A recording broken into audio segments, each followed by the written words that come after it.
This is Autoline Daily, the show dedicated to enthusiasts of the global automotive industry.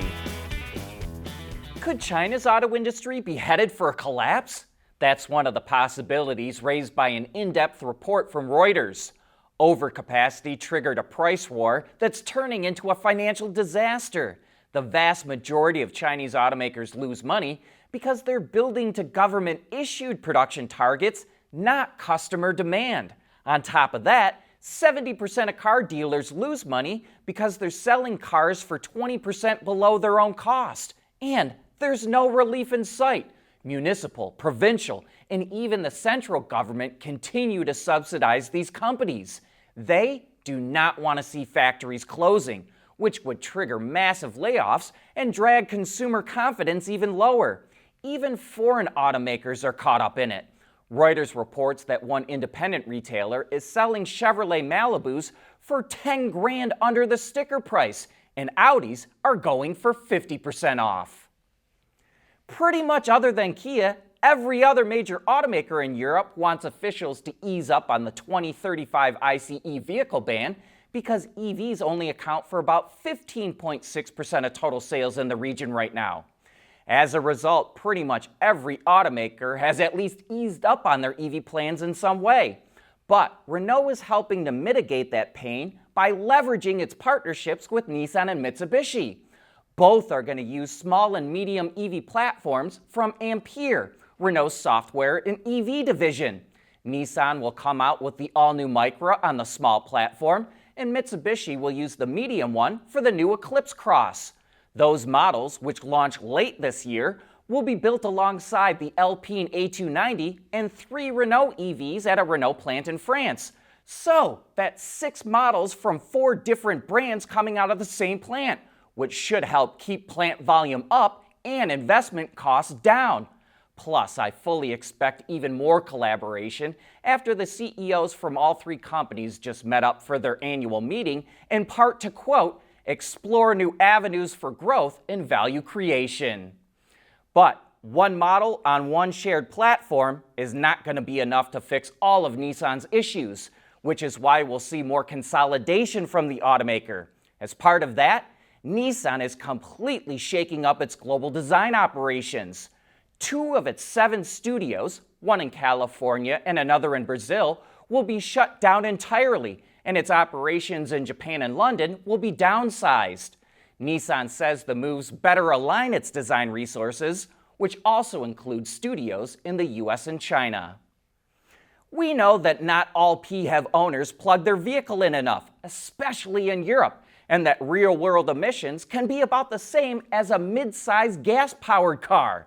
So, Toyota set out to see if it could change people's behavior, and not surprisingly for this day and age, it created a smartphone app.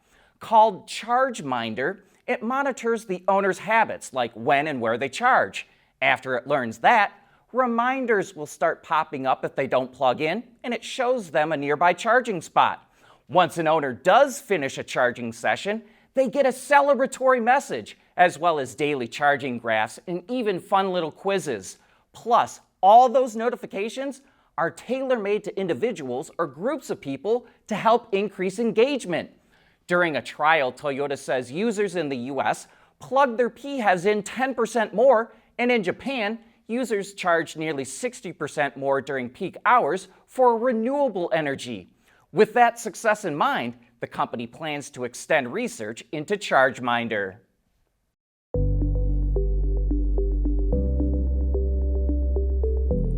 Developing today's vehicles. Issues can happen in an instant. When's the best time to solve a problem? The minute you know you have one. Meet Wireless NeoVi Cloud, your secure, off-the-shelf solution empowering real-time collaboration for quick resolution.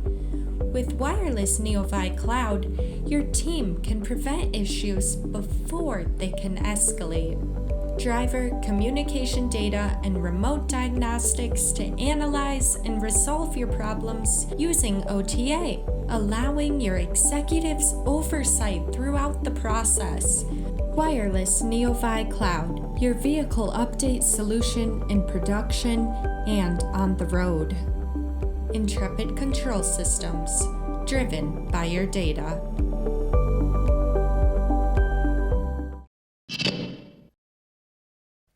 BMW is going to shake up how it sells cars in Europe. Starting in 2027, it's going to adopt an agency direct sales model.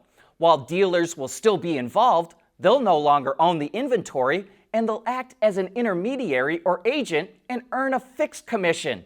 BMW will now own the inventory and will be responsible for finance, marketing, and sales. Mini, which is part of the BMW group, already switched to the agency model last year, and it now uses it in 23 markets. Some advantages for automakers can include lower distribution costs and more control over pricing. But for some other automakers in Europe, it proved to be more complex and costly to implement than they expected. Sales of fully electric vehicles in the U.S. were strong in July. According to S&P Global Mobility, just under 125,000 BEVs were registered, up 6% from a year ago. As you likely guessed, Tesla was the top brand with just under 50,000 registrations. But that was down 13% compared to a year ago. Chevy was way behind in second place with more than 11,600 BEV registrations. But that was up a whopping 100% from a year ago. Hyundai was in third with about 7,900 registrations. Ford was just behind with 7,500, and Honda rounded out the top five with nearly 6,100. Through the first 7 months of the year, EV registrations are up nearly 7% to more than 745,000 vehicles. But most analysts predict that EV sales will tumble once the federal EV tax credit is eliminated at the end of this month. EV startup Rivian finally broke ground on its plant in Georgia. The company first announced plans for the factory at the end of 2021 and was supposed to start production last year. But those plans were delayed. Now Rivian says the first phase of the plant construction is expected to start next year, with production kicking off in 2028. The plant will build its upcoming R2 and R3 SUVs. Once the second phase of construction is complete, the facility will have an annual capacity of 400,000 vehicles.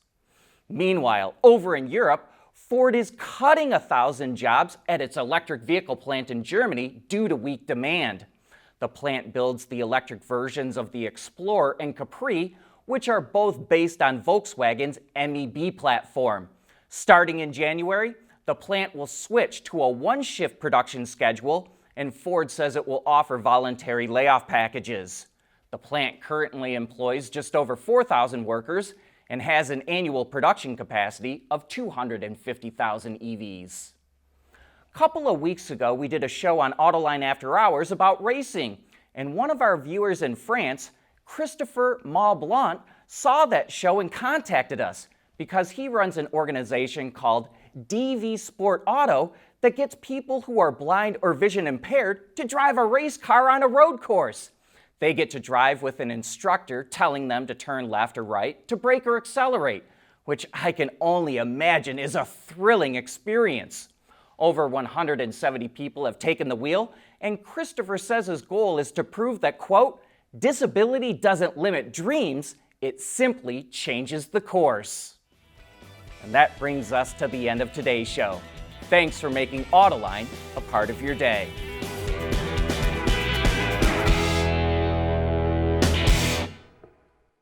Autoline Daily is brought to you by Alex Partners, when it really matters. CSP, the Composites Solution Partner. Intrepid Control Systems, over-the-air engineering, boost your game. And thanks to the following YouTube and Patreon members.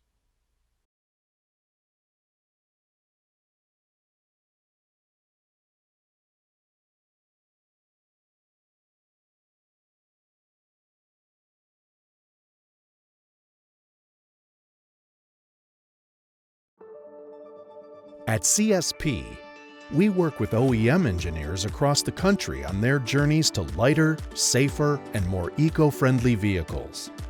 Learn more at thecsp.com. We act, we grow, we transform, We protect, we rescue. In moments that define the future, we are the partner you can trust. Alex Partners, when it really matters.